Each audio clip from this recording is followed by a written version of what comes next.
Bon.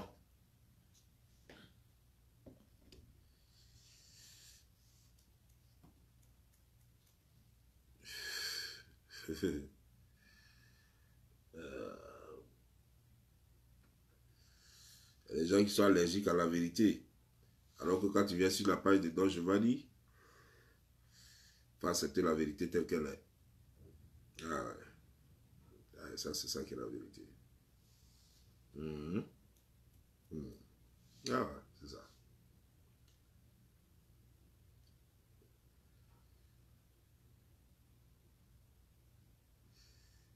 Zina Touré, bonsoir, comment ça va?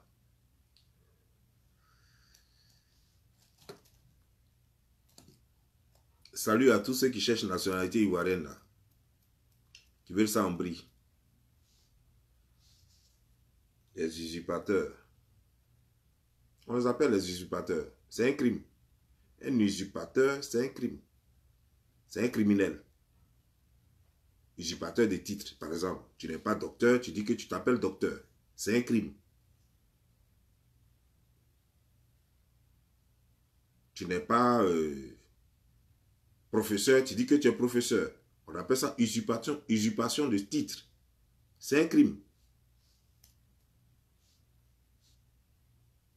Tu n'es pas ivoirien, tu dis que tu es ivoirien. C'est un crime. On appelle ça usurper de la nationalité ou de la citoyenneté. C'est un crime. Apparemment, vous ne vous rendez pas compte que vous êtes en train de commettre des crimes qui sont condamnables par la loi. Malheureusement, il n'y en a pas en Côte d'Ivoire. Sinon, normalement, si quelqu'un t'entend dire que tu es ivoirien, tu dis à quelqu'un, je suis ivoirien, et que la personne peut le prouver devant une juridiction pénale, devant la justice, que tu l'as dit. S'il y a des témoins qui peuvent témoigner que tu l'as dit, ou si tu l'as écrit, tu as fait croire que tu es ivoirien, et puis tu ne l'es pas, et tu vas aller en prison. Tu vas aller en prison. Même ici aux États-Unis, si jamais tu te trompes et tu dis à quelqu'un que tu es américain, alors que tu ne l'es pas encore, si la personne peut apporter cette preuve aux autorités, toi tu n'auras plus jamais la nationalité. Jamais, c'est fini. Et non seulement ça, tu vas aller en prison.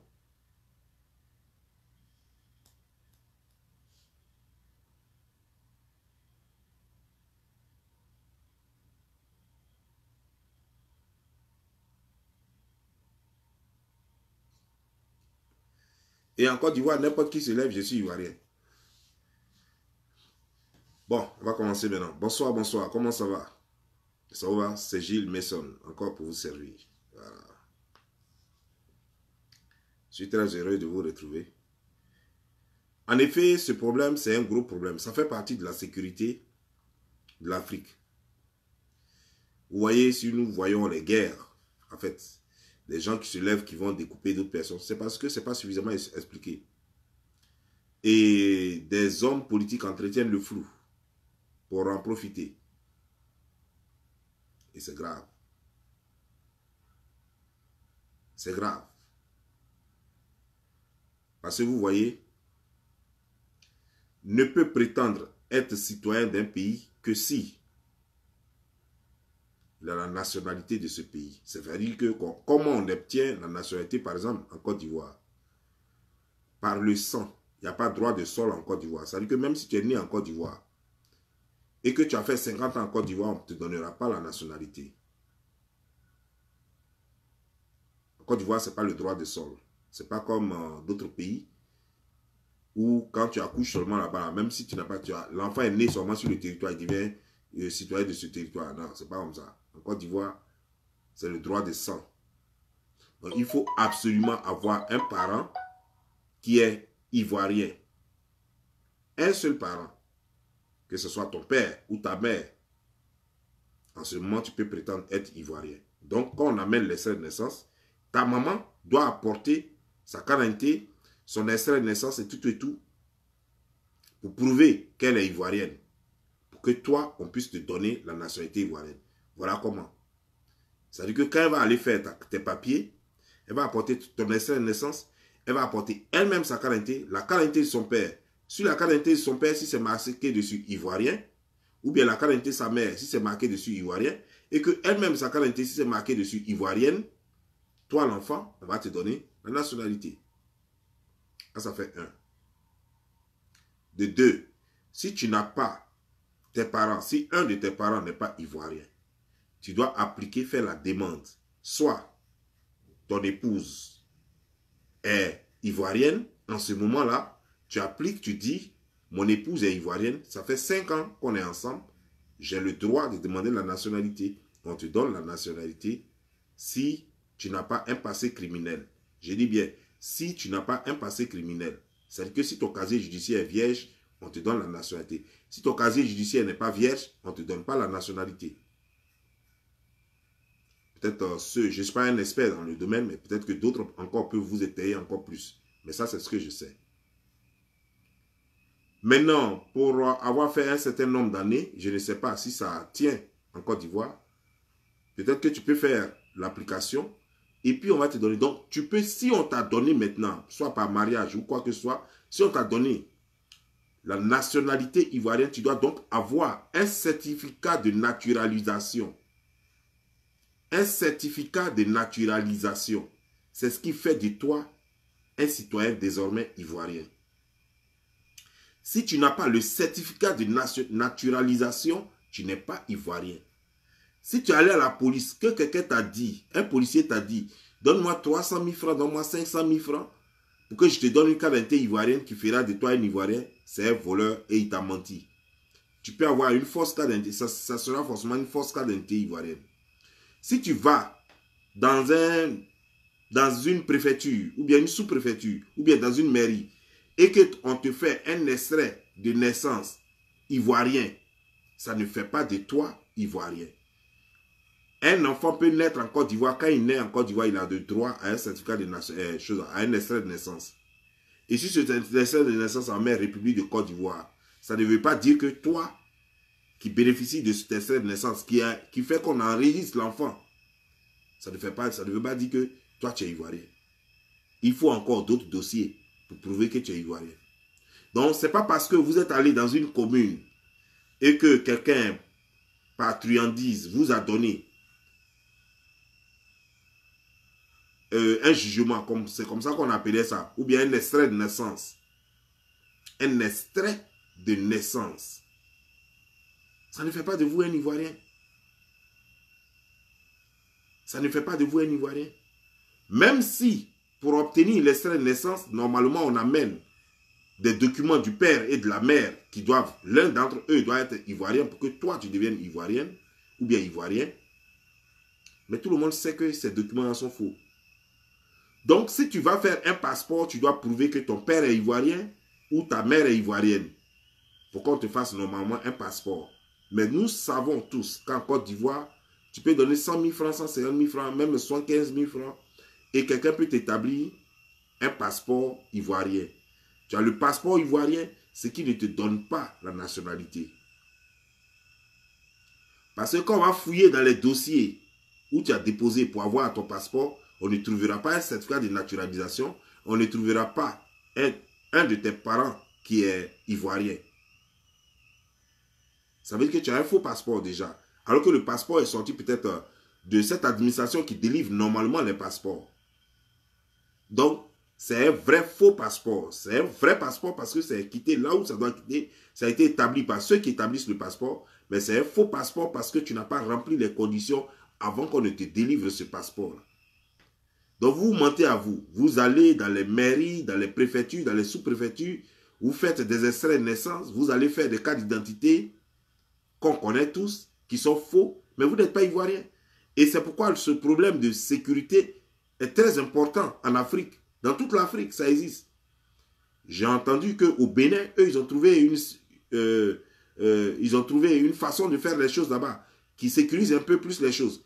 On te demande qu'il faut que le quartier où tu vis, ou le village, le chef de village ou le chef de quartier signe un document disant que tu es ivoirien, que tu es béninois. Mais en plus de cela, en venant établir ton passeport, il faut parler la langue du terroir. Si tu ne parles pas la langue, tu ne peux pas avoir le passeport. Eux, au moins, ils ont mis des barrages pour éliminer certaines fraudes. Mais malgré ça, il y a des fraudes. Parce qu'un Nigérian peut venir au Bénin et puis il peut parler la même langue. Surtout que vers la frontière du Bénin, il y a des gens qui parlent la langue du pays. Donc un Nigérian peut bien parler la langue, mais maintenant, là, ils vont le bloquer, c'est que quand on va demander au chef du quartier de signer, si le chef de quartier n'est pas, ou bien le chef du village n'est pas un truand, ils vont te bloquer là. Mais si c'est un truand, il va prendre l'argent avec les gens et puis il va signer les papiers pour donner aux gens. Donc nous avons toujours le même problème. C'est pourquoi je dis qu'il faut qu'il y ait un système de sécurité plus fiable, comme en Europe, comme en Occident, comme en Amérique, à partir d'un numéro de sécurité sociale et un numéro d'identification étranger qu'on appelle ici le, comment dire,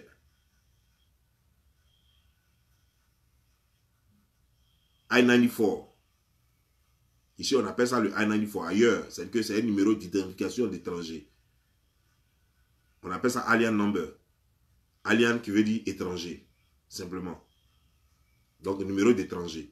Donc, on doit te donner un numéro d'étranger, plus un numéro de sécurité sociale pour être réellement enregistré. Donc, quand vous vous levez, vous n'aimez pas qu'on parle de ça parce que vous êtes tous sans papier. Au fait, en Côte d'Ivoire, vous n'avez pas besoin de papier pour vivre en Côte d'Ivoire, puisqu'on a déjà levé ce qu'on a appelé la carte de séjour.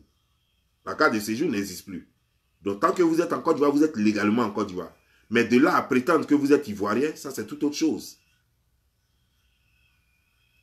C'est pourquoi quand on a des plaisantins d'hommes politiques tels que les Gbagbo Laurent qui viennent au pouvoir et qui disent que ça n'apporte rien et que ça fuse. Ça fuse qui?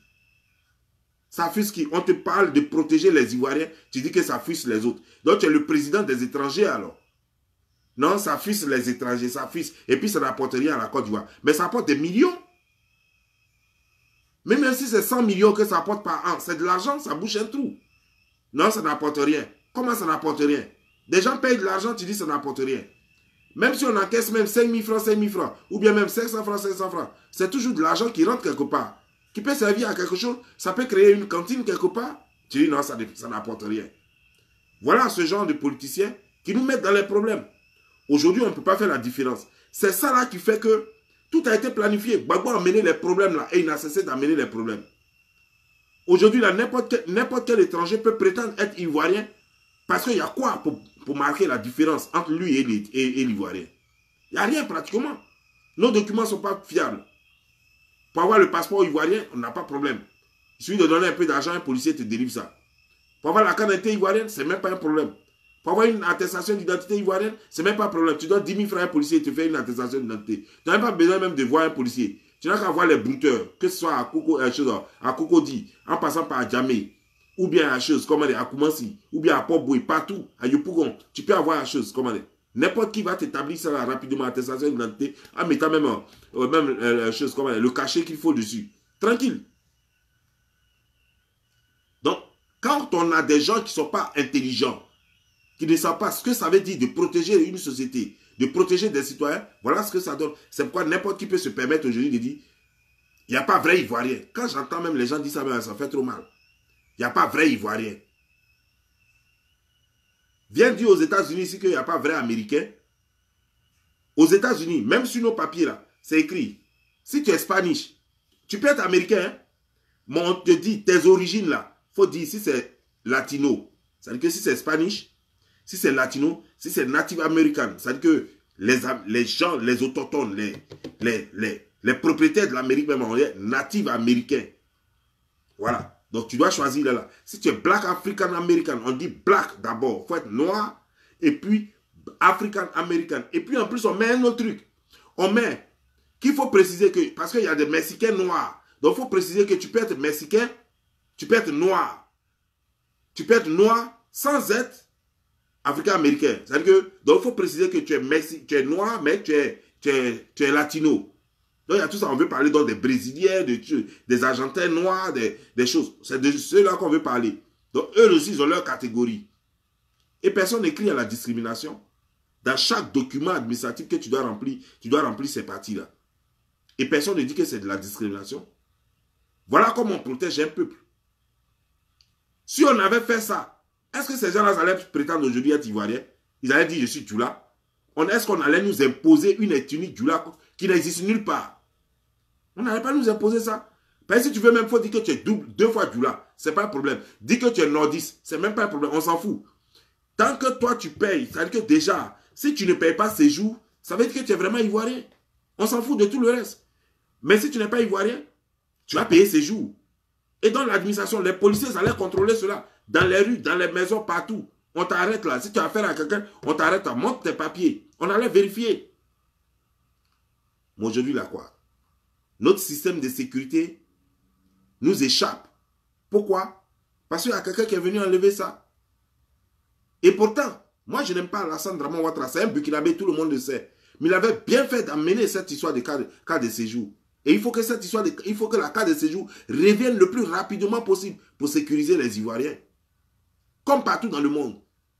Tu n'iras pas dans un seul pays au monde où il n'y a pas d'étrangers, où tout le monde est citoyen du pays. Sauf la Côte d'Ivoire dans le monde.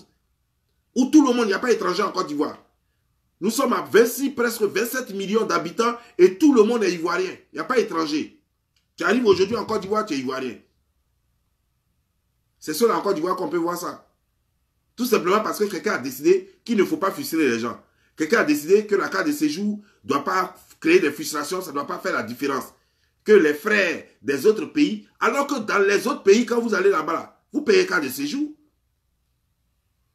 Est-ce que nous sommes citoyens d'un autre pays? Ce sont les gens de ce pays-là qui t'ont voté pour que tu les protèges. Non, il ne faut pas les frustrer. Mais on s'en fout d'eux. Est-ce que quand les Américains font leur système d'immigration ici, quand ils mettent leur loi ici, ils tiennent compte des autres? Ils ne tiennent pas compte des autres. Ils tiennent compte de leurs besoins et leur sécurité d'abord. Leurs besoins et leur sécurité d'abord. Mais vous qui aimez dire Djoula, Djoula, Djoula, Djoula, pourquoi vous ne dites pas que vous êtes chinois? Pourquoi vous ne dites pas que... Mais chose aussi, comment dire, la Corée du Nord, c'est un pays? Parce qu'il y a quelqu'un qui disait sur ma page, non, votre Côte d'Ivoire là, donc c'est un paradis quoi. C'est quoi Randall? Oui, la Côte d'Ivoire c'est un paradis, parce que ce n'était pas paradis là. Je te jure que tu allais dire que tu es coréen. Si Côte d'Ivoire n'était pas paradis là, tu allais dire que tu es coréen. Pourquoi tu ne dis pas que tu es mauritanien? Pourquoi tu ne dis pas que tu es mauritanien? Pourquoi tu ne dis pas que tu es éthiopien? Et puis c'est Côte d'Ivoire là. Partout où tu vas, que ce soit en France, partout, tu fais croire aux gens quand tu vas à tes rencontres, à tes paris, comme on appelle ça, aux petites fêtes, aux mariages, aux trucs là. Même quand tu n'es pas ivoirien, tu dis là-bas que tu es ivoirien. Parce que c'est un paradis. Parce qu'on a tout fait pour avoir une éducation, pour garder un bon nom. Parce que les gens de là-bas vivent bien. Parce qu'ils sont bien vus partout dans le monde. C'est pourquoi tu es fier de dire je suis ivoirien. Sinon tu peux dire que tu es coréen aussi. Tu peux dire que tu es éthiopien. En Éthiopie, il y a des noirs. En Mauritanie, il y a des noirs. Pourquoi tu ne dis pas que tu es mauritanien? Et puis tu dis forcément que tu es ivoirien, alors que tu n'es pas ivoirien.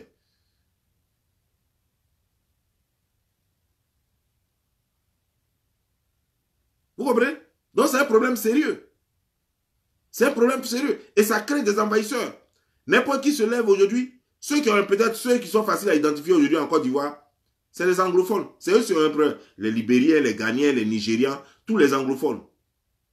Et les gens aux accents forts, les Camerounais, les choses, les Gabonais, ceux qui ont un accent un peu fort là, et puis les Sénégalais. C'est eux seulement qu'on peut identifier à vue d'œil.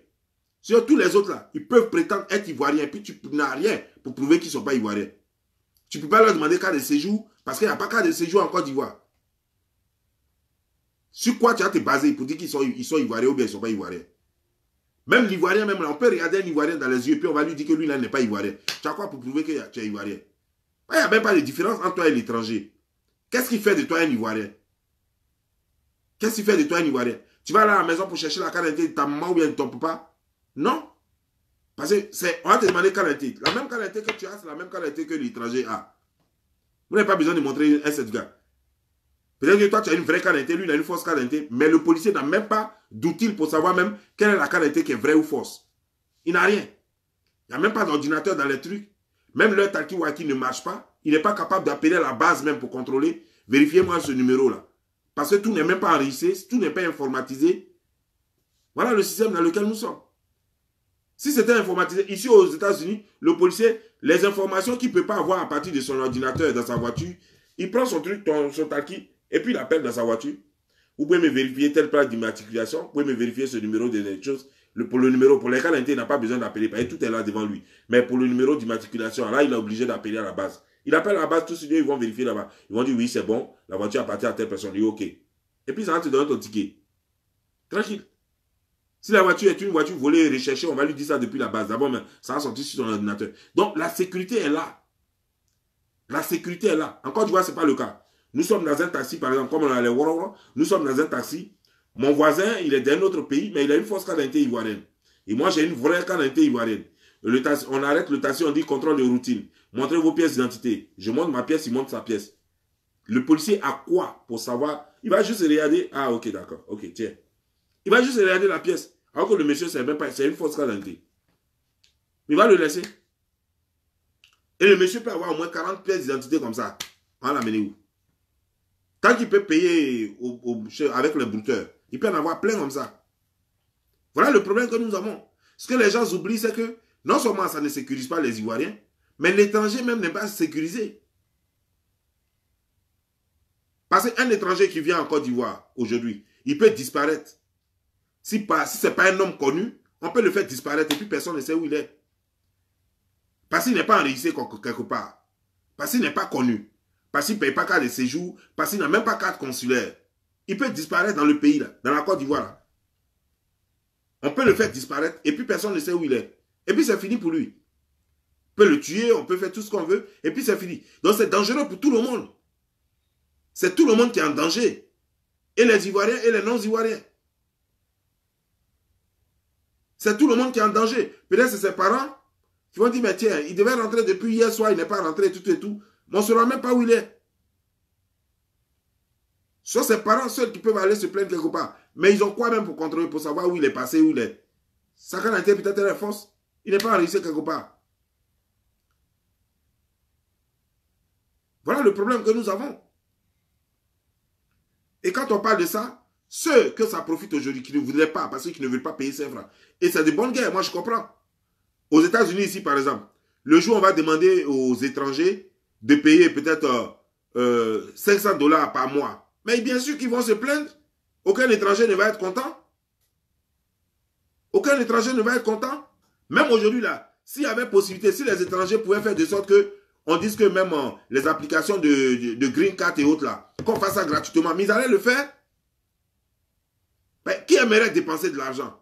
Donc c'est normal que les étrangers insistent sur le fait qu'il n'y ait pas de cas de séjour. Et les Ivoiriens, tous ceux qui sont Ivoiriens, naturalisés ou pas, devraient insister parce que c'est pour leur sécurité. Devraient insister pour qu'il y ait un système d'identification fiable, qu'il y ait une carte de séjour pour faire la différence entre l'Ivoirien et le non-Ivoirien. Vous allez en Chine, il y a des étrangers là-bas et on les reconnaît à partir de leur séjour. Vous allez en Corée, il y a des étrangers là-bas et on les reconnaît à partir de leur séjour et leur statut. Vous allez en France, il y a des étrangers là-bas, on les reconnaît à partir de leur cas de séjour et à partir de, comment dire, de leur papier d'immigration. Soit séjour temporaire, soit séjour de 10 ans, ainsi de suite. On les reconnaît à partir de ça. Vous allez aux États-Unis, c'est pareil. Vous allez au Canada, c'est pareil. Même vous allez au Brésil, c'est pareil. La Côte d'Ivoire est le seul pays encore où on dit non, on ne veut pas de ça. Et les Ivoiriens ont un gros problème, le plus gros problème du monde. Le seul problème que les Ivoiriens ont jusqu'à aujourd'hui, ça n'a jamais été un problème de leadership ou bien un problème de gouvernement. C'est un problème de sécurité. C'est ce problème-là que les Ivoiriens ont aujourd'hui. Que ce soit en matière de politique, ce problème de sécurité s'impose. Ce problème d'identification s'impose. Partout, ce problème d'identification s'impose. Pardon. Maintenant, il y a des gens qui sont là. Non, non, non, on n'a pas besoin de ça. Les étrangers peuvent aboyer, pardon. Les étrangers peuvent aboyer. C'est normal. C'est normal, c'est de bonne guerre. Mais tous les Ivoiriens, du nord au sud, de l'est à l'ouest, en passant par le centre, vous ne devez pas avoir le même langage. Il s'agit de votre sécurité. Aujourd'hui, ils disent qu'ils sont Ivoiriens. Demain, ils vont dire que c'est vos terres qu'ils veulent. Qu'ils ont les mêmes droits que vous sur vos terres. Aujourd'hui, ça vous plaît quand ils disent que non, ils sont du Nord. Vous savez très bien qu'ils ne sont pas du Nord. Parce qu'en Côte d'Ivoire, nous n'avons pas de Djoula. Des gens qui se disent qu'ils sont du Djoula et disent qu'ils sont du Nord. Aujourd'hui, ça vous plaît parce que vous avez des avantages politiques. Parce que ça vous arrange par rapport à l'électorat, à votre électorat. Mais quand ils vont finir avec cette histoire politique-là, et puis ils vont dire maintenant, votez au Nord là-bas, puisqu'ils disent qu'ils sont du Nord, et vous avez accepté, ils disent que votez maintenant sont avec vous, vous allez dire quoi maintenant? Vous allez appeler les gens du Sud de vous aider? Ah non, non, non, les étrangers veulent nous tuer ici. Mais c'est faux. Vous créez des problèmes, vous voulez que ce soit d'autres personnes qui vous donnent la solution. C'est maintenant qu'il faut refuser ça. C'est maintenant qu'il faut refuser ça. Parce que ces étrangers ne pourront rien vous apporter à part les problèmes. Rien. Ces apatrides-là ne pourront rien vous apporter. Si eux-mêmes ne sont même pas fiers de leurs origines, ils ne seront jamais fiers d'être des vôtres. Profitent juste, ils ne seront jamais fiers d'être des vôtres.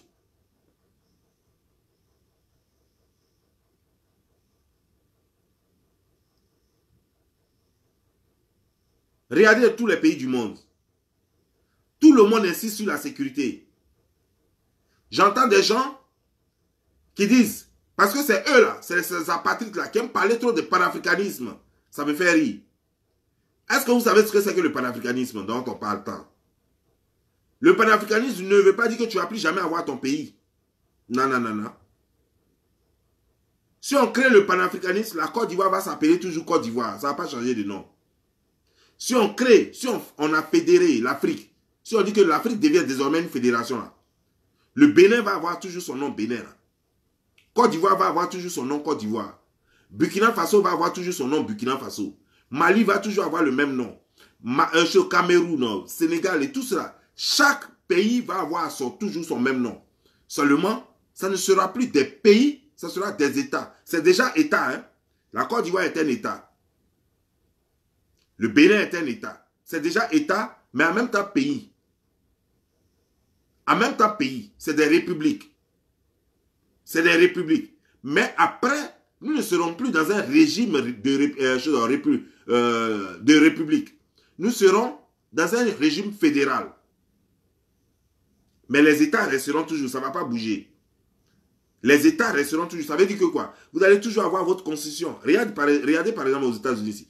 Le Texas a sa constitution, ils ont leur propre loi. New Jersey a sa constitution, ils ont leur propre loi. Mais eux tous, leurs lois s'accordent aux lois fédérales. Au Texas, la peine de mort existe encore. Partout dans les autres, beaucoup d'États américains, ils ont déjà aboli la peine de mort. Vous voyez un peu? Pourtant, au Texas, eux, ils appliquent toujours la peine de mort. Je ne sais pas si c'est au deuxième meurtre, deuxième ou troisième meurtre, on applique la peine de mort. Si c'est un seul meurtre que tu as commis, il n'y a pas de problème. Ça devient 2, tu dois mourir sur la chaise. Alors qu'ailleurs, ils ont carrément aboli ça. Eux, ils font chose comme des gens. La prison à vie. Mais au Texas, eux, ils sont toujours dessus. Même dans le même Texas, là, dans la région de Dallas, chaque fameux branche, par exemple, ils ont leur propre loi, leur propre justice et ils ont leur propre règlement. Comment il faut loger les gens et tout ça. Fameux branche, ils sont dans la même chose là. Et Dallas même a ses propres lois qui n'ont rien à voir avec les lois des fameux branches. Vous comprenez? Donc, ça va passer, vous dites, oh, panafricanisme, panafricanisme. Donc, quand on va dire panafricanisme, c'est fini, vous pouvez faire tout ce que vous voulez, tout le désordre. C'est faux. Ici, aux États-Unis, ils sont un seul État, un seul pays, un pays fédéré. Mais, les gens du Texas ont leur carte d'identité à eux, où on a écrit bien dessus Texas. Les gens de New Jersey ont leur carte d'identité à eux, où c'est bien écrit dessus New Jersey. Mais, on les identifie donc chacun dans sa région. On sait où tu habites, ton adresse, tout et tout. Tu amènes facture, tout ça pour qu'on puisse te faire cette carte d'identité. Et partout où tu dois passer, tu dois montrer une carte d'identité. Tu n'as pas carte d'identité, tu ne pourras rien faire. Tu peux même être pénalisé pour ça. On peut te donner une contravention parce que tu n'as pas fait ta carte d'identité. Tu as un nombre de temps pour faire ta carte d'identité. Mais en plus, si je viens du Texas, que je veux vivre à New Jersey, j'ai l'obligation de changer. Il y a un délai pour que je change ma carte d'identité. Que je puisse vivre ici. Je ne peux pas prendre ma carte d'identité de l'autre côté là, et puis vivre ici et puis avoir tous les avantages. Ce n'est pas possible. Tant que j'ai ma carte d'identité là, tant que je n'ai pas changé de carte d'identité, on m'appellera étranger. Je ne pourrai même pas fréquenter, je ne pourrai rien faire. Je ne peux pas prendre carte d'identité du Texas et puis venir fréquenter à New Jersey. Ce n'est pas possible. Ça ne se fait pas. Il faut résider ici avant. Tu ne peux pas quitter à North Carolina et puis aller au Texas et puis bénéficier de tous les avantages en même temps. Il faut faire au moins 1 an sur le territoire du Texas avant de gagner les avantages, avant d'avoir les bourses, les trucs. C'est que financial aid, tout ça, avant d'avoir ça.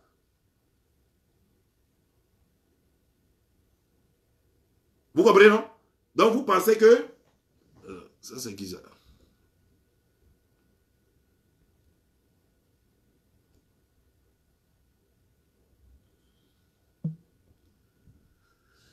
Donc vous pensez que le fait qu'on dise non, panafricanisme, pourquoi vous êtes chaud à faire des panafricanismes? Vous pensez que ça va tout éliminer, quoi? Que dès qu'on va dire panafricanisme là, il n'aura même plus de frontières et que Burkina Faso va devenir Côte d'Ivoire, Côte d'Ivoire va devenir Burkina Faso, ça veut dire que tu peux t'installer où tu veux pour faire n'importe quoi. Non. Non. Tu es libre d'aller où tu veux.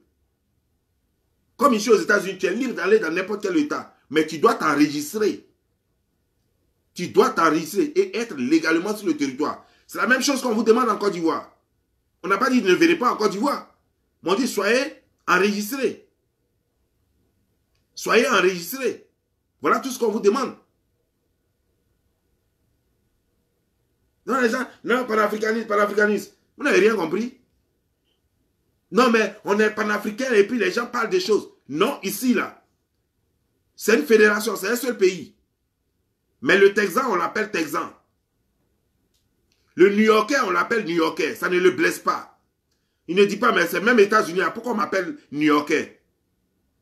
Pourquoi on m'appelle Californien? Alors que c'est même États-Unis. Ça me frustre, moi. Pourquoi on m'appelle Texan? Ça me frustre. Alors que c'est le même pays, là. Pourquoi on doit faire cette différence-là? C'est de la discrimination. Personne ne dit ça ici. Donc même si on dit l'Afrique est fédérée, si tu es Burkinabé, on va tout t'appeler Burkinabé. Ça ne va rien enlever. Ça ne va rien changer. Si tu es Malien, on va tout t'appeler Malien. Tu auras un passeport de la fédération, mais tu auras tes origines. Et en plus, pour faire ton passeport, tu dois le faire dans le pays où tu vis. Tu comprends maintenant? Voilà comment ça se passe.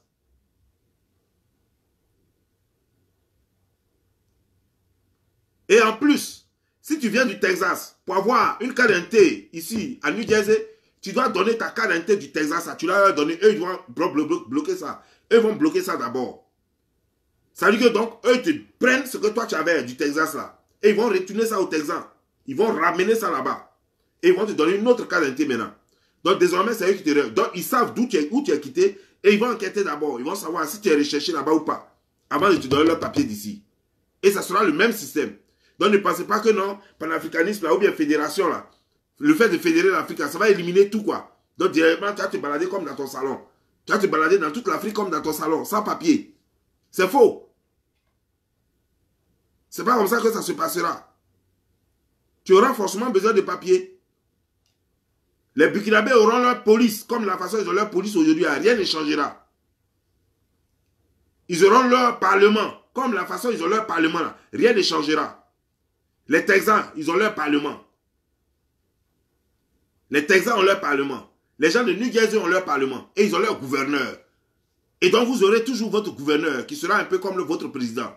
C'est-à-dire que votre président, là, il deviendra gouverneur. Et c'est lui qui vous gérera là-bas. Et le président ivoirien sera gouverneur de la Côte d'Ivoire. Et c'est lui qui va gérer la Côte d'Ivoire. C'est comme ça. Donc vous n'allez pas pouvoir vous balader dans toute la Côte d'Ivoire sans papier. C'est pas comme ça.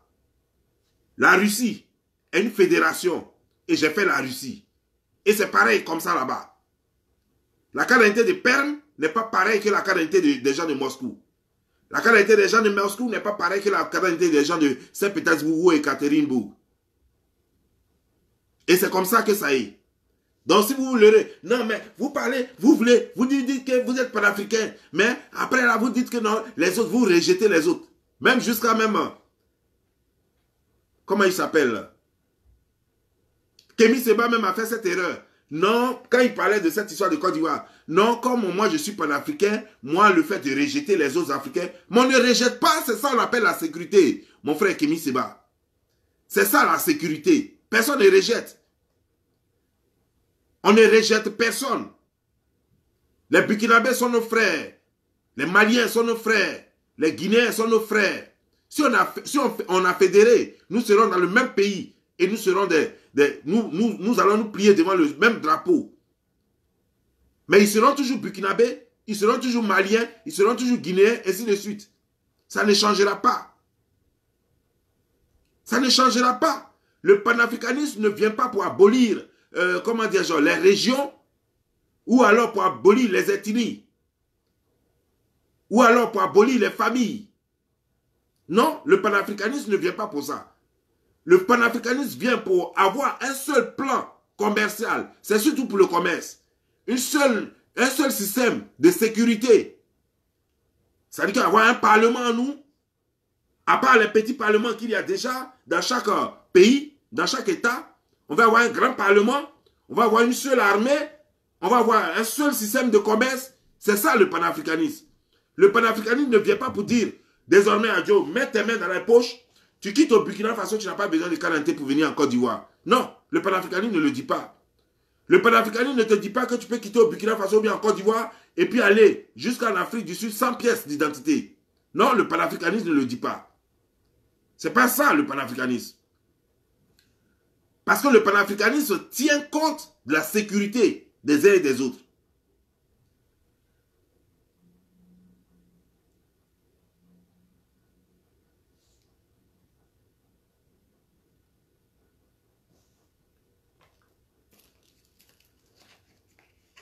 Non, le panafricanisme. Non, mais toi, tu te dis panafricain, puis tu rejettes les autres. Toi, tu te dis panafricain, puis tu rejettes les autres. Vous êtes des plaisantins.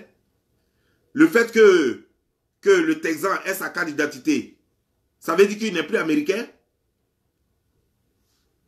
Le fait que le Texan ait sa carte d'identité à lui, ça veut dire qu'il n'est plus américain. Le fait que le New-Yorkais, je vais vous dire une chose. Je suis clim adjuster. Ça veut dire un expert en sinistre. J'ai eu mon diplôme au Texas. J'arrive ici, mon diplôme me permet de travailler dans 34 États aux États-Unis. Alors que nous avons plus de 50 États aux États-Unis. Mais mon diplôme là me permet seulement de travailler dans 34 États, pas dans les 50 États. Est-ce que vous avez compris ce que je suis en train de dire? Je travaille à New Jersey, je travaille à Pennsylvanie, je travaille à Maryland. Mais je ne peux pas travailler à New York.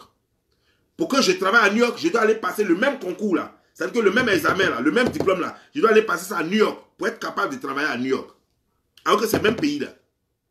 New York est à côté ici, Fort Frontière. À New Jersey. Je travaille à New Jersey ici avec ça. Je peux travailler à Pennsylvanie avec ça. Je peux travailler à Maryland avec ça. Mais je ne peux pas travailler à New York. Alors qu'il y a plein d'offres à New York. Les gens ont besoin des clim adjusters à New York. Plein comme ça. Mais je ne peux pas travailler là-bas. Parce que pour travailler là-bas, je dois aller passer le diplôme là-bas. Si je veux vraiment travailler là-bas, je dois repasser mon même diplôme là, que j'ai déjà eu là. Je dois encore repasser ça à New York pour aller travailler à New York. Personne ne parle de discrimination. Et il y a plein de diplômes comme ça. J'ai fait des examens médicaux à North Carolina. J'arrive au Texas. On me dit de refaire les mêmes examens médicaux là. J'ai dit mais pourquoi? Le docteur a déjà fait ça. J'ai discuté avec eux. Moi j'avais le champ chaud, je venais d'arriver. J'ai discuté avec eux. J'ai appelé même l'hôpital. L'hôpital les a faxés. Eux-mêmes, c'est eux-mêmes qui ont appelé même. L'hôpital les a faxés tous mes examens, tout et tout. La femme là a vu ça comme ça. Elle dit oui, je vois tout ça. Mais il faut refaire quand même. Il faut refaire quand même. C'est-à-dire qu'elle est au Texas. Elle n'a pas confiance au docteur de North Carolina. Pourtant, c'est même États-Unis. Hein. Et c'est même médecine là. C'est le même enseignement partout. Dans les 50 et quelques États. Là. Mais la femme là n'a pas confiance au docteur de North Carolina. Elle se fait confiance. Elle fait confiance à tous ceux qui sont là. Elle connaît leur façon de travailler. Parce que la plupart de ceux qui travaillent chez elle ont passé un examen pour travailler chez eux. C'est-à-dire que tu as ton diplôme national. Pour travailler dans un État, tu dois passer un autre test pour être admis, pour pouvoir travailler dans l'État. Même docteur, même avocat. Tous les avocats que vous voyez aux États-Unis, ils ne travaillent pas partout. Pourtant, ils ont un diplôme d'avocat. Mais un avocat, par exemple, de New York, pour aller travailler au Texas, il doit passer un autre examen encore pour être capable de travailler à New York. Vous serez surpris, vous allez voir un avocat ici à New Jersey, vous allez le voir. Non, j'ai un problème, Il dit, ça se passe où? Vous lui dites Texas. Il dit, non, non, je n'ai pas la licence pour travailler au Texas. Mais je vais te conseiller un ami. Il va t'envoyer ailleurs. Et pourtant, c'est dans le même pays-là. C'est le même pays-là. Mais l'avocat va te dire, lui, il n'a pas le droit de travailler là-bas. Il y a un autre qui peut. Parce que lui, il a la licence. Pourtant, c'est avocat. Il ne peut pas refaire son diplôme là. C'est le même diplôme là que tous les avocats des États-Unis ont fait là. Mais il y a un autre test qu'il faut faire encore pour être capable de travailler dans un État. Parce que chaque État, c'est loi. Et il faut que tu sois, il faut que ton entraînement, ton enseignement soit en accord avec les règles, les lois de l'État. Donc pour ça, tu dois faire un autre test. Tu n'as pas fait ce test là, tu ne peux pas travailler là-bas. Voilà comment les choses sont. Donc ne pensez pas que le panafricanisme va venir et puis tous les pays qui ont réussi à se lever un peu, tels que la Côte d'Ivoire et autres là. Vous pensez que non, vous allez venir et puis vous allez faire du désordre en même temps. Sans canalité, vous allez vous permettre tout quoi. C'est pas possible.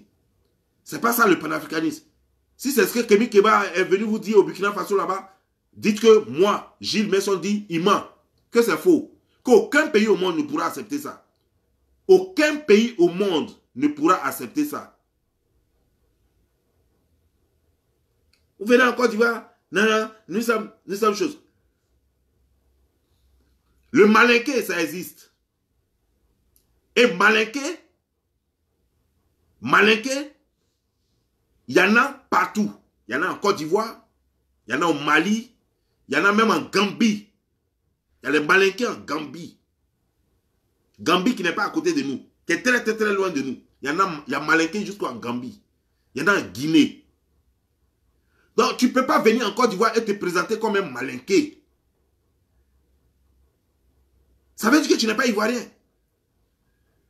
Tu ne peux pas venir en Côte d'Ivoire et te présenter comme un malinqué. Parce que c'est comme si on te demandait, on me trouve en Côte d'Ivoire, on me dit, mais toi tu es d'où? J'ai dit, je suis noir. Ça veut dire quoi? Je suis noir. Mais tous les Ivoiriens sont noirs. Il y a plein de noirs que vous allez trouver en Côte d'Ivoire. Je suis noir. Mon frère, tu es d'où? Je suis noir. C'est quoi ça? Ça, c'est pas réponse. Quand tu es malinqué et puis tu es ivoirien, quand on te demande, tu dis le nom de ton village. Tu ne dis pas je suis Djoula. Tu ne dis pas je suis malinqué. Non, c'est trop vague. C'est pourquoi vous allez voir les Kourous, quand on leur demande, ils ne disent pas je suis Kourou. Vous trouvez un petit Dida, vous lui demandez, il va te dire je suis Dida de Divo. Il va préciser parce qu'il comprend que les Dida là c'est trop grand. Il va te dire je suis Dida de Divo et je suis de Boudoukou. Ou bien il va te dire je suis Dida de Lakota et je suis de Zita. Il va te dire le nom de son village. Il ne dit pas je suis Kourou. Vous allez demander à un guéré, à un Dida, à un BT, il ne va jamais vous dire je suis Kourou. C'est dans la discussion quand on va parler de groupe ethnique et tout ça, qui va vous parler de peut-être Kourou. Sinon il va vous dire toujours je suis BT. Je suis Dida de Lakota. Je suis guéré. Je suis Yakuba. Voilà comment l'Ivoirien se présente. Ceux qui ne se présentent pas comme ça ne sont pas Ivoiriens. Si vous voyez un malinqué qui se présente et puis dit je suis Djoula, ce n'est pas un Ivoirien. Il doit dire je suis malinqué de tel coin. Et parmi les malinqués là, c'est un grand groupe. C'est un grand groupe dont on ne se présente pas en tant que malinqué. Je crois que les Sénoufos sont malinqués ou bien je ne crois pas, je ne sais pas. Mais dans malinqué là, il y a des sous-groupes. Il y a des sous-groupes ethniques. Donc c'est ça que tu dois dire. Et les gens, il y a vu encore ma vidéo précédente là. Il y a quelqu'un qui disait, et les Djoulaba de Bondiali. Les Djoulaba, va demander aux gens de Bondiali, ils vont te dire d'où viennent les Djoulaba là. Les Djoulaba là, ils sont devenus ivoiriens, mais c'est un ramassis d'étrangers, de commerçants. Ils ne sont pas ivoiriens purs. Les Djoulaba, c'est comme on a fait chez nous là. La façon on a créé chez nous à Djoulaboukou là. C'est comme ça les Djoulaba de Bondiali là. C'est juste Djoulaboukou de Bondiali qu'on appelait les Djoulaba. C'est un groupe de commerçants, ce n'est pas des Ivoiriens. Et parmi eux, c'est vrai, ils se sont naturalisés, ils sont devenus Ivoiriens. Mais à l'origine, ce n'est pas des Ivoiriens. Les Djoulaba dont vous parlez là, ce n'est pas des Ivoiriens à l'origine. C'est des commerçants, c'est un groupe de commerçants. Ils ne sont pas de la même famille. Chez nous en Côte d'Ivoire, les villages se forment par famille d'abord. Une famille qui devient campement, ensuite un village et ensuite une région. C'est par famille. Divo que vous voyez là, c'est d'abord une grande famille. C'est d'abord une grande famille. Et cette famille s'est divisée. Les gens de Lakota là, ce sont les frères des gens de Divo. Les gens de Lakota que vous voyez là, ce sont les frères des gens de Divo. Ils sont partis de Divo et puis ils sont là à Lakota. C'est un palabre. Les anciens vont vous raconter le palabre qu'il y a eu. Mais ça, je ne suis pas encore là pour ça.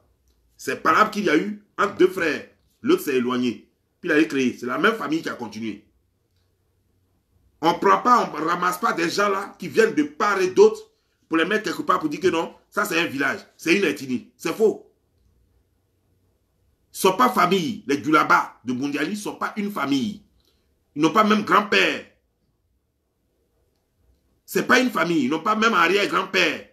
C'est des gens venus de partout qu'on a rassemblés quelque part. Ce sont les Djoulaba de Boundiali là. Ce ne sont pas des gens de Boundiali. C'est juste des commerçants. Leur vraie ethnie, ils connaissent. Eux-mêmes, ils connaissent leur vraie ethnie.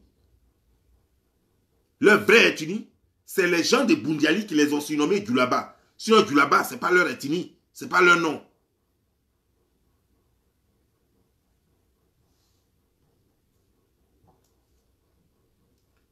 Je vous parle de ça parce qu'il y a un monsieur de Boundiali qui m'a déjà raconté ça avant même aujourd'hui. En ce moment, je vivais de l'autre côté là-bas. Et puis, j'avais soulevé encore cette histoire-là. C'est là qu'il m'a raconté. Il dit, c'est vrai, mon frère, tu as raison. C'est là qu'il m'avait parlé de ces Djoulaba-là. Et j'ai l'enregistrement même encore ici. Donc, je sais exactement de quoi je parle. Un fils de Boundiali m'a raconté déjà ça.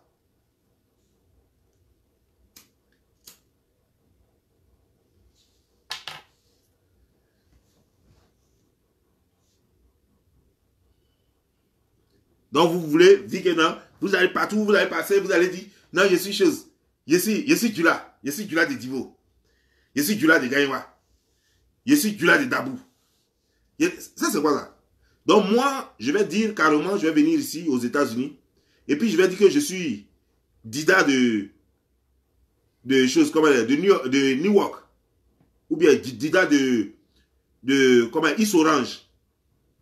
Un Américain va me demander, puis je vais lui dire, moi, je suis Dida de East Orange. Ou bien, je suis un Djibois de East Orange. Ouais, c'est ça. Ou bien, je suis un Djibois d'Elisabeth. C'est ça?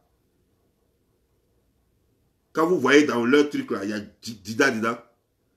Donc moi de venir dire aux gens là que non, je suis Dida de New York, de New Jersey. Attends, vous êtes sérieux là? Mais ce qui m'étonne, pourquoi quand vous parlez aux Américains, pourquoi vous ne leur dites pas que vous êtes Djoula de... Quand les Américains vous attrapent ici, là, ils vous demandent là, pourquoi vous ne leur dites pas que je suis Djoula de New York? Pourquoi vous ne dites pas aux Américains que vous êtes Djoula de New York, vous êtes Djoula de New Jersey? Pourquoi vous ne leur dites pas ça? Donc, votre Djoula là, ça vaut seulement en Côte d'Ivoire, quoi. Et ça s'arrête en Côte d'Ivoire. C'est les plus valables choses, comment dire-je. Vous êtes, en Côte d'Ivoire, vous pouvez être Djoula de Divo, Djoula de Daloa, Djoula de Gagnoa, Djoula de Soubré, Djoula de Boaké, Djoula de Yamsokro. Mais vous ne pouvez pas être Djoula de New York aussi. Ou bien vous ne pouvez pas être Djoula de Pennsylvanie. Ou bien vous ne pouvez pas être Djoula de New Jersey ou bien Newark. Qu'est-ce qui ne va pas chez vous? Quand on est Djoula partout. Soyez Djoula de New York. Chez nous, au pays d'Ida, il n'y a pas de Djoula là-bas. Et on ne peut pas être un Américain de Divo. Il n'y en a pas. Il n'y a pas Américain de Divo. Non. Ou bien il n'y a pas Américain de Boudoukou. Ça n'existe pas. Il n'y a pas Américain de Boudoukou. Si un petit Dida ou bien un petit Djibois voit un Américain à Divo, il sait que c'est un étranger. Lui, là, n'est pas de chez nous. Il sait que c'est un étranger. Il n'y a pas un Français de Boudoukou. Il n'y a pas un Français de Grémia, de Dougako, de Dagrom, de Daboré, de Grobiakoko, de Grobiasoumoulé. Et j'en passe. De Ziki Diès, il n'y en a pas. Il n'y a pas Français de choses. Non. Mais j'aimerais vous voir ici, là. Dire aux gens, dire aux Américains que vous êtes Djoula de New York, pourquoi vous ne le faites pas? Vous êtes plein à New York quand il va là-bas, à la 116. Vous êtes plein à la 116, pourquoi vous ne vous appelez pas Djoula de New York? Pourquoi quand les policiers vous demandent maintenant, vous dites que non, vous venez d'Afrique? Mais ce serait bien parce que vous êtes déjà nombreux.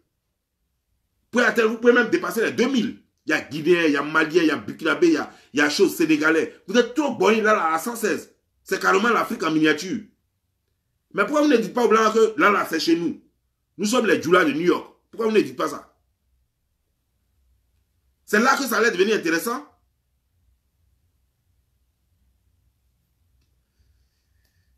Donc le Baoulé va se lever, il va devenir Baoulé de Londres.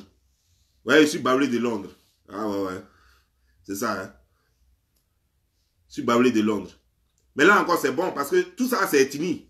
Mais Djoula, c'est pas ethnie. En plus. Donc, comme vous voulez en faire une ethnie, commencez par New York. C'est ici le pays des droits de l'homme. C'est ici même qu'on va vous accorder tous les droits. Tout ce que vous voulez comme droit, on va vous accorder ça ici. L'ONU a son bureau ici. Le siège de l'ONU, là, c'est ici, ça y est. Donc, si ici, là, même, vous leur demandez la permission, là, eux-mêmes, là, ils vont concrétiser en même temps. Vous allez devenir... De la façon, les Texans existent, là. Les cowboys, là, les Texans, là, de la façon, ils existent, là. On va faire de vous, Djoula, de New York, ici, aux États-Unis. Vous allez tout gagner. Pays des droits de l'homme. ONU à côté. Ils vont tout ratifier rapidement. Puis ils vont vous donner le droit. Quand je suis Djoula de Divo.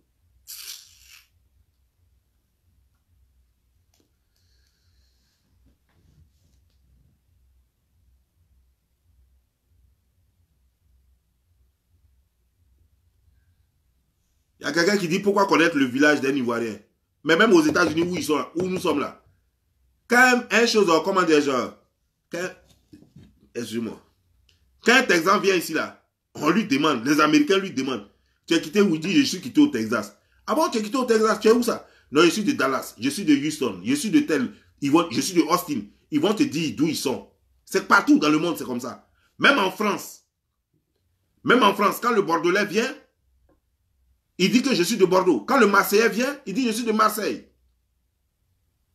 Et c'est comme ça partout dans le monde. Partout dans le monde.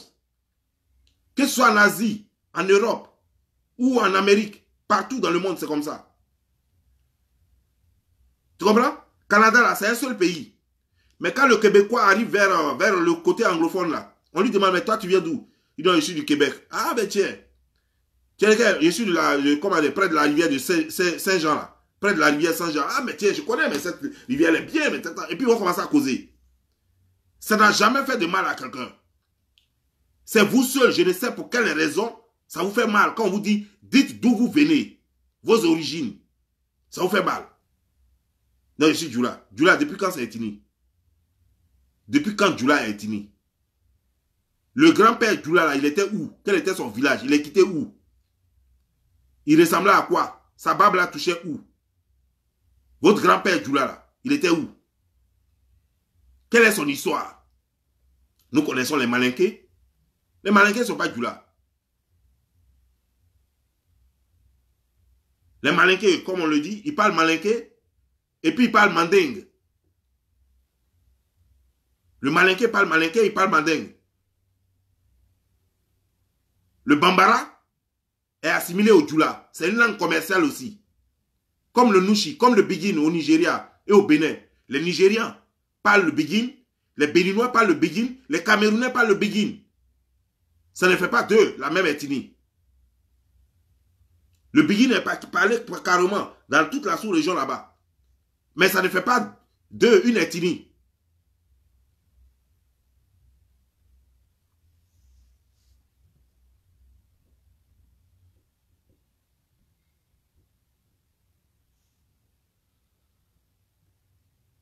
Ah, leur village, c'est les États où ils sont nés. Ah, ok, d'accord. Ah, ok. Ça, c'est nouveau sur Terre. Donc, c'est des extraterrestres. Ben, venez leur dire que, comme ils viennent d'ailleurs, ils sont nouveaux sur Terre. Sur Terre, ici, là, nous, chez nous, là, chacun a son village. Dans tous les pays du monde, je dis bien tous les pays du monde, chacun a son village. Dites-leur ça. Chacun a un village, quelque part. Il a une culture, il a une ethnie. On ne se parachute pas sur la terre des gens pour dire, je suis tombé ici, là, je suis d'ici. Et puis point. Même les extraterrestres, quand ils arrivent ici, et puis les Russes ou bien les Américains les prennent là, on leur demande d'où ils viennent. On leur met les micro-ondes pour comprendre d'où ils viennent. Pour chercher à savoir. Et après, on envoie des fusées là-bas. Pour voir comment ils vivent là-bas.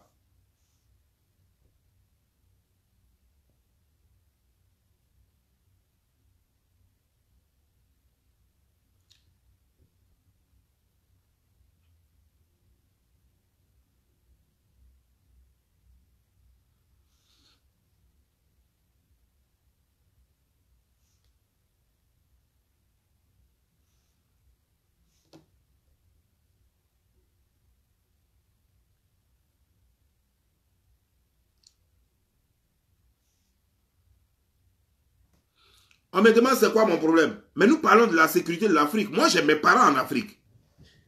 J'ai mes parents en Côte d'Ivoire. Moi, j'ai mes parents en Côte d'Ivoire. Et ça, c'est un gros problème de sécurité. Ça, là, c'est un gros problème de sécurité. Ça crée le désordre. Et ça crée l'insécurité. C'est pourquoi il faut qu'on en parle. Pour rétablir la sécurité. Vous pensez que je parle de ça pour rien ou bien pour fâcher les gens? Non. C'est parce que je sais que ça fait partie de l'insécurité en Côte d'Ivoire. Ça crée l'insécurité. Il faut qu'on en parle. Que chacun connaisse sa place. Que ça fasse réfléchir les gens. Et que les gouvernants, ceux qui gouvernent aujourd'hui, qui comprennent qu'ils ont fait une bêtise d'enlever la carte de séjour.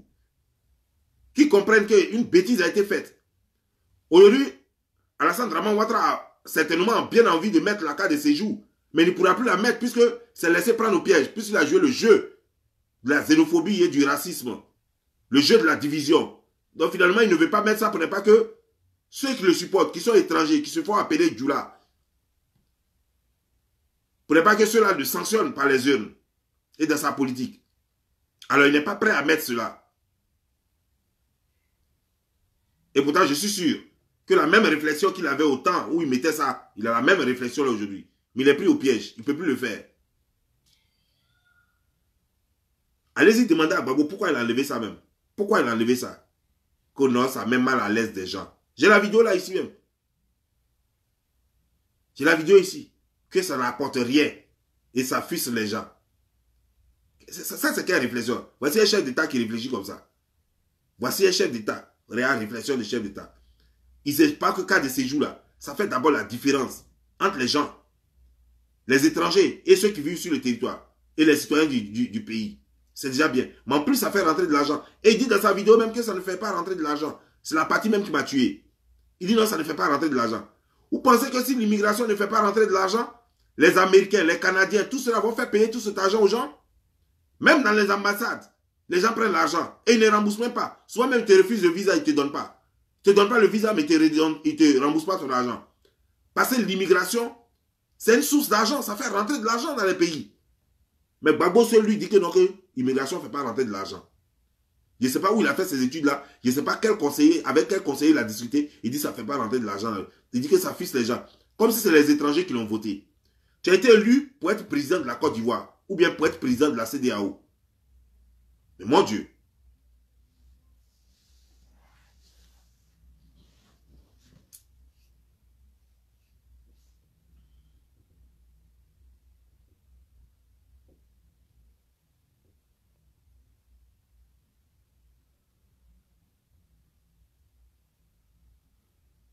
Ah non, non, non, il y a quelqu'un qui me dit trop tard, rien n'est tard.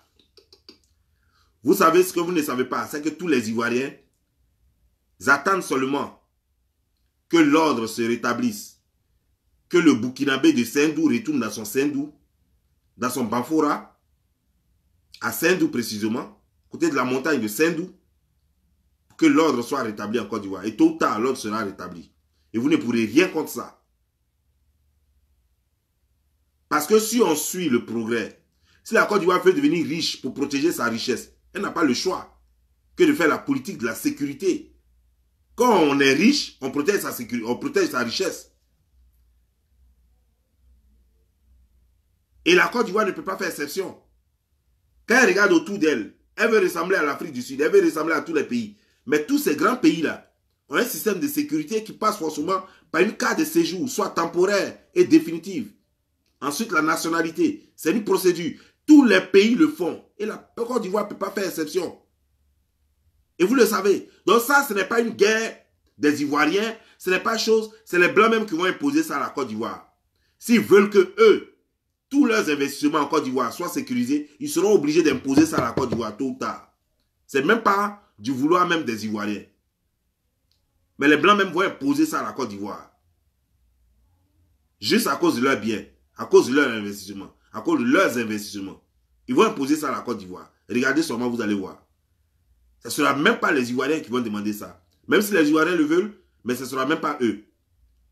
Les Blancs vont imposer ça. Regardez seulement, puis on verra.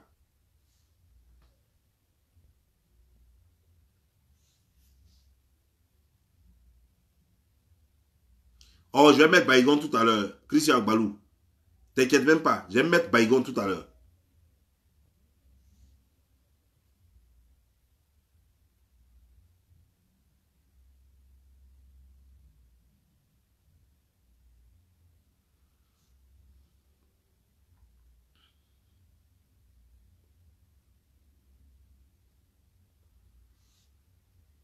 Il y a quelqu'un qui dit tu nous déçois, contrôle ton langage. Je vais te dire une chose, mon frère. Moi, Côte d'Ivoire, là, je ne négocie pas ça avec quelqu'un. Donc, si toi déjà, tu ouvres ta beuve pour dire que je te déçois, ça veut dire que tu n'es pas ivoirien. Et mon frère, je ne vais jamais être député dans ton pays. Je ne vais jamais être maire dans ton pays. Je ne vais jamais être président dans ton pays. Je ne vais jamais être ministre dans ton pays. Donc, quel que soit ce que tu penses, il faut prendre ça pour essuyer ton hémorroïde. Et moi, ça ne me dérange pas. Parce que tu n'es pas ivoirien. Parce que ce que je dis là, que ce soit un ivoirien naturalisé ou un ivoirien natif, il sera content de ce que je dis. Donc, à partir de tes propos, je sais déjà que tu n'es pas ivoirien. Et je ne sais même pas ce que tu fais sur ma page. Parce que les gens comme toi, je n'en ai pas besoin. Je n'en ai pas besoin.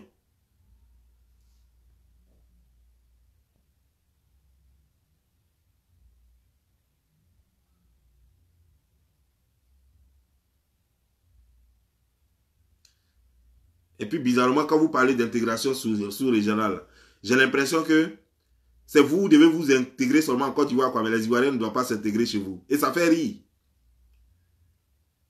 Ça fait rire. Et les stupides vous ont aidé là-dedans. Mais ça va prendre fin. Personne n'interdit à un Malien, à un Burkinabé, à un Guinéen ou autre nationalité de vivre en Côte d'Ivoire. Ils sont libres de vivre en Côte d'Ivoire. Qu'ils respectent seulement les lois ivoiriennes et qu'ils soient légalement en Côte d'Ivoire. Voilà ce qu'on demande. C'est tout ce qu'on demande. Le reste, on s'en fout. On n'a rien contre les autres nationalités. D'ailleurs, ils sont bienvenus. Je demande à tous les Ivoiriens de leur tendre la main pour qu'il y ait plus d'immigrants, pour qu'il y ait plus d'immigrés en Côte d'Ivoire, pour faire assez d'argent. Parce que l'immigration, c'est l'argent.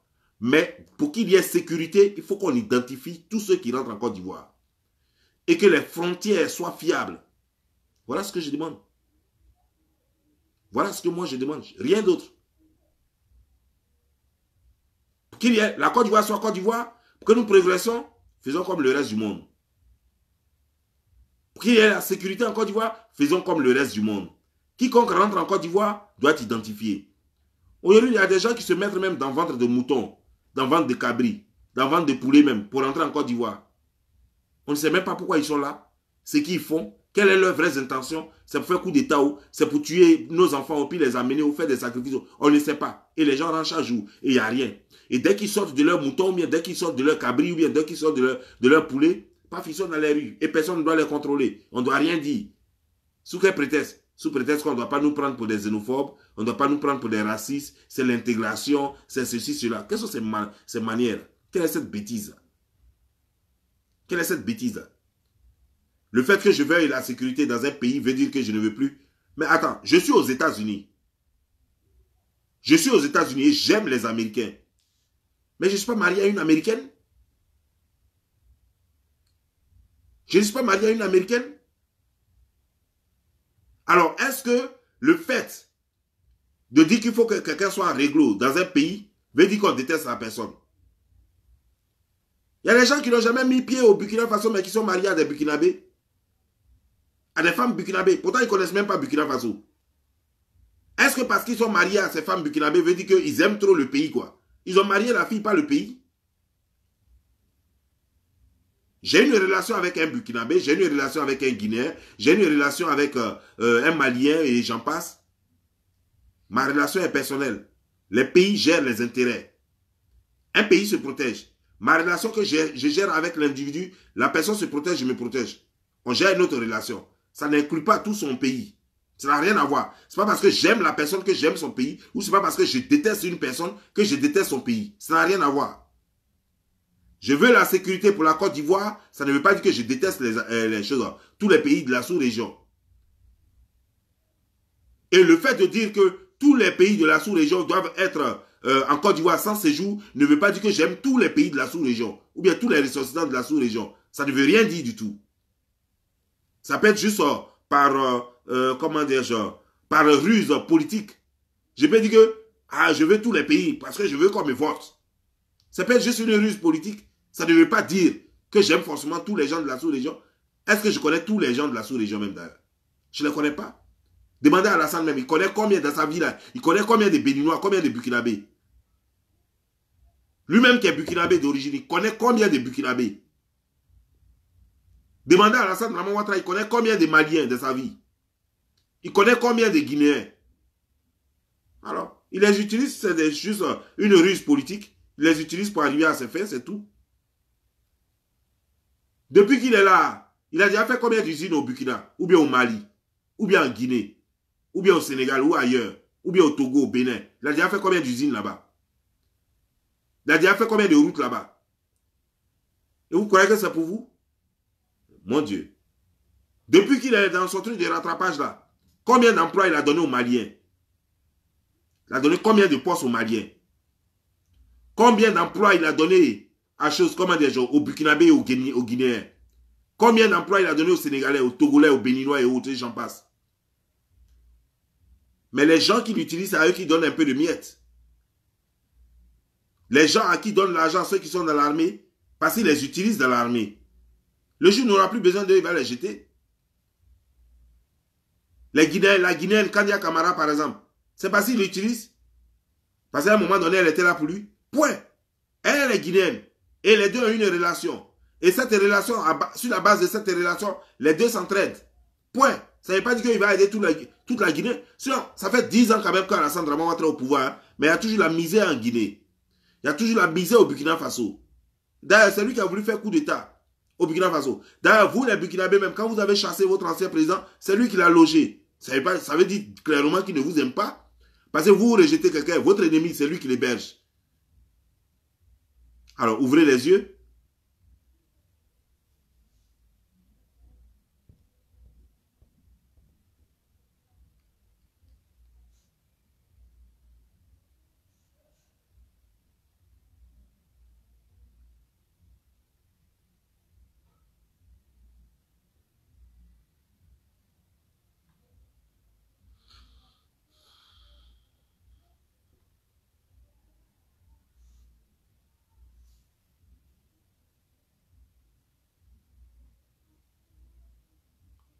Il y a quelqu'un qui me dit, il y a plein d'Ivoiriens ici qui est en train de répondre à Balou là-bas. Balou, il y a plein d'Ivoiriens ici qui n'ont pas de cas de... Plein d'Ivoiriens ici aux États-Unis qui n'ont pas de cas de séjour. Mais ils sont en situation irrégulière. Ils sont en situation illégale. Le jour où ils auront affaire à la police, ils vont goûter à Abidjan. Voilà. Mais c'est pas parce que ils sont ici, qu'ils sont en situation irrégulière, que les Américains ne savent pas qu'ils sont là. Tu n'as pas de document, tu ne rentres pas dans les États-Unis là. Tous ceux qui sont dans les États-Unis ont eu un document. Et les Américains ne courent pas après toi. Ils savent que tu es rentré, que tu es sur leur territoire. Quand tu prends ton passeport, tu rentres à l'aéroport. Après ton passeport s'expire ou bien ton séjour s'expire. Tu ne veux plus rentrer, tu restes. Les Américains savent au moins que tu es là. Tant qu'ils n'ont pas retrouvé ton corps quelque part, ils savent que tu es là, tu es vivant, tu es sur leur territoire. Ils ne te cherchent pas. Mais le jour où ils vont t'attraper, ton babi est clair. Voilà comment ils règlent ça. Ils savent au moins que tu es là. Aujourd'hui, il y a un système, mais que je ne vais pas parler de ça ici. Il y a un système pour tous ceux qui n'ont pas de papier aux États-Unis. Vous pouvez toujours payer les choses comme les taxes. Et à la suite de ça, vous pouvez avoir papier. C'est un autre système qui est là. Vous pouvez payer les taxes, même quand vous n'avez pas papier. Les Américains vous donnent la possibilité de payer les taxes. Pendant un certain temps, et vous demandez papier, ils vont vous donner papier, sans mariage. Mais c'est parce qu'ils savent que vous êtes là, qui vous permettent Ils savent que vous êtes là et que vous êtes sans papier. C'est pourquoi ils ne s'embrouillent pas. Ils ne vous chassent pas. Ils ne courent pas après vous. Tant que vous n'avez pas commis de bêtises, ils ne vous prennent pas. Ils vous regardent. Et ils vous permettent même, ils vont vous donner même la possibilité de payer des taxes pour participer à la vie, pour avoir la possibilité d'avoir des papiers. Ça, au moins, c'est ce qu'on veut. Au moins qu'on sache qu'ils sont là. Mais en Côte d'Ivoire, on ne sait même pas comment ils rentrent, on ne sait même pas qu'ils sont là. Voilà le problème qu'on a en Côte d'Ivoire. Les Américains, il n'y a pas quelqu'un qui vit sur le territoire américain sans que les Américains ne sachent qu'il est là. Ils savent très bien que tu es là. Tant qu'on n'a pas retrouvé ton corps pour prendre tes empreintes, ils savent que tu es là. Ils savent que tu es là. Ils ne vont pas courir après toi, mais ils savent très bien que tu es là. Ils savent très bien que tu es là. Il ne faut pas croire même qu'ils ne savent pas. C'est le jour où tu vas commettre une bêtise que tu sauras. Qui savait que tu étais là depuis. Ils vont mettre toute ta vie devant toi. Les maisons où tu as dormi, les quartiers où tu as vécu, les villes où tu as vécu. Ils vont mettre tout devant toi. C'est là que tu vas savoir que les Américains ne sont pas bêtes.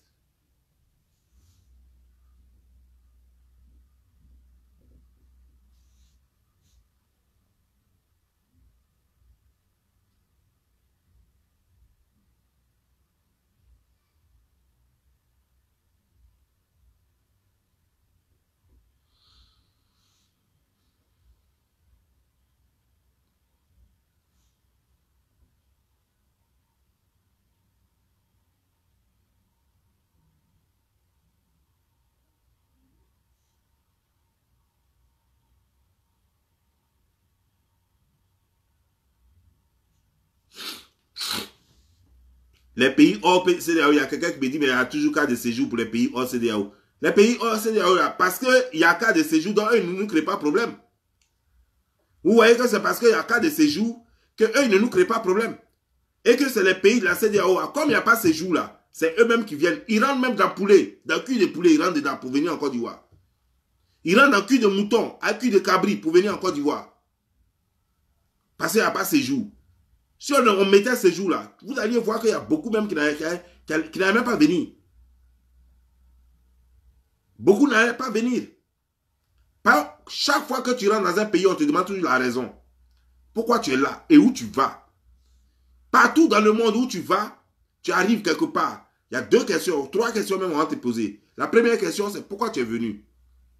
La deuxième question, c'est où tu vas loger? La première question, pourquoi tu es venu dans le pays? La deuxième question, c'est où tu vas loger. La troisième question, tu es là pour combien de temps? Ça, c'est la troisième question. Tu es là pour combien de temps? Ça veut dire c'est quand tu pars. Voilà les 3 questions qu'on te pose. Partout où tu vas, dans tous les pays du monde, j'ai tellement voyagé, Asie, partout. Les 3 questions-là vont forcément ressortir. On va te poser toujours les 3 questions. Pourquoi tu es là? Où tu vas dormir? Où tu seras logé? Et ton séjour, c'est pour combien de temps? Ça veut dire que tu repars quand? On va toujours te poser ces 3 questions-là. Mais encore, tu vois, les gens rentrent. On ne sait pas d'abord d'où ils viennent. On ne sait pas ce qu'ils viennent faire en Côte d'Ivoire. On ne sait pas quand est-ce qu'ils repartent. Pour combien de temps ils sont là. On ne connaît rien d'eux. Et c'est dangereux pour le pays. C'est très dangereux pour le pays. Ça crée l'insécurité. Et nous avons nos parents là-bas. Et nous avons le droit de dénoncer cela. Parce que ça met la vie de nos parents en danger. Ça met l'économie même en danger.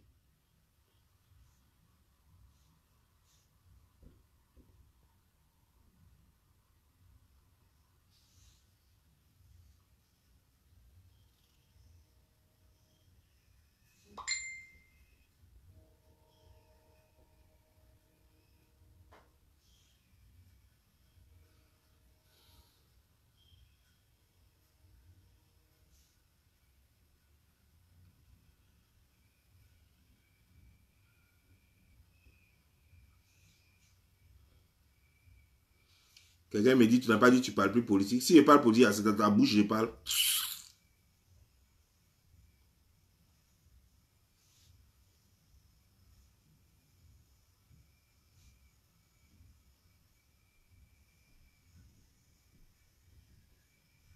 Bon, je vais conclure. Donc, en un mot, il n'y a pas de Djoula en Côte d'Ivoire. Et à tous ceux qui se font appeler Djoula, je vous lance un défi. Montrez-moi qu'il y a une ethnie Djoula en Côte d'Ivoire. C'est un défi. Je vous ai démontré qu'il n'y a même pas un seul village Djoula en Côte d'Ivoire. Il n'y a pas une seule ethnie Djoula en Côte d'Ivoire. Donc, quiconque se fait passer pour Djoula n'est pas ivoirien et est un apatride, n'a pas de nationalité. Et il n'y a pas ethnie Djoula au Mali, il n'y a pas ethnie Djoula au Burkina, il n'y a pas ethnie Djoula en Guinée, il n'y a pas ethnie Djoula partout dans le monde. Je dis bien partout dans le monde, il n'y a pas ethnie Djoula. Donc, quiconque se fait appeler Djoula est un gangster, est un bandit, est un voyou et c'est un apatride. Si c'est porté ou bien. Ciao.